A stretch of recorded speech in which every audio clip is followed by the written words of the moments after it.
In some places, the racism was terrifying. These young men were stopping and checking cars in Middlesbrough. Some of them headed to nearby streets. It's in a town where all the not white people live.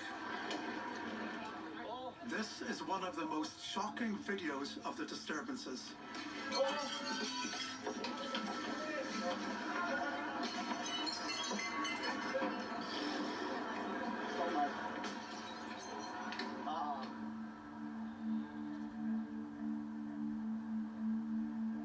Just about every house down here has had windows smashed.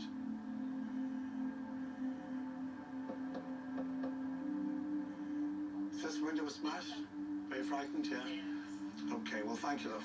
Yeah. Thanks very much. Stay safe, okay?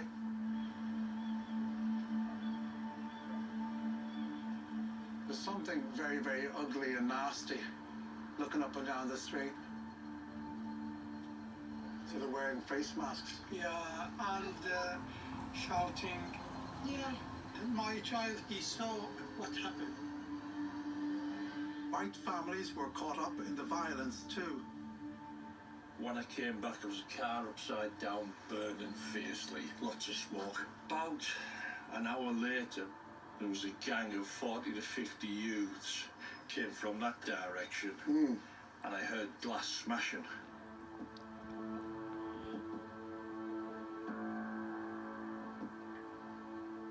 We've obtained this CCTV footage of the mob arriving in the area.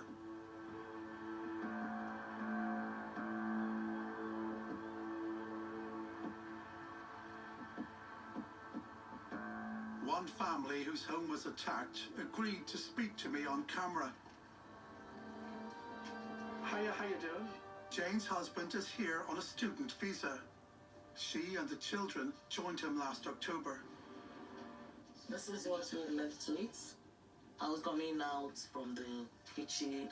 I just heard the sound of the glass smashing. I thought he was going to jump into the house. You could see him. Yes, he pulled the curtain, used the curtain to wrap his hands. You were scared because the window was open.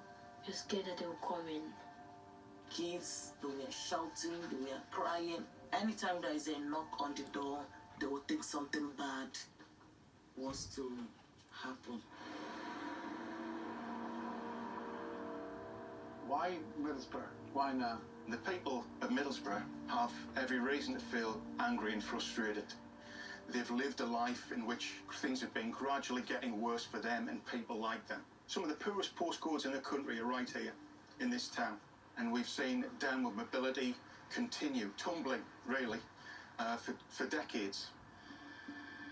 It's frustration and anger that gets people off the couch and out onto the street.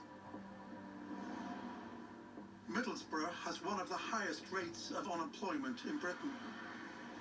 The number of people relying on food banks has tripled in just 6 years. People on the far right, they can immediately point and say the reason why you're all suffering and you're all poor is because we've had a huge influx of foreigners who are taking your jobs, who are pushing you down, further down the social scale. It's very easy to demonise that group. Of course, that's just a standard scapegoating mechanism. It's been part of the far right for generations.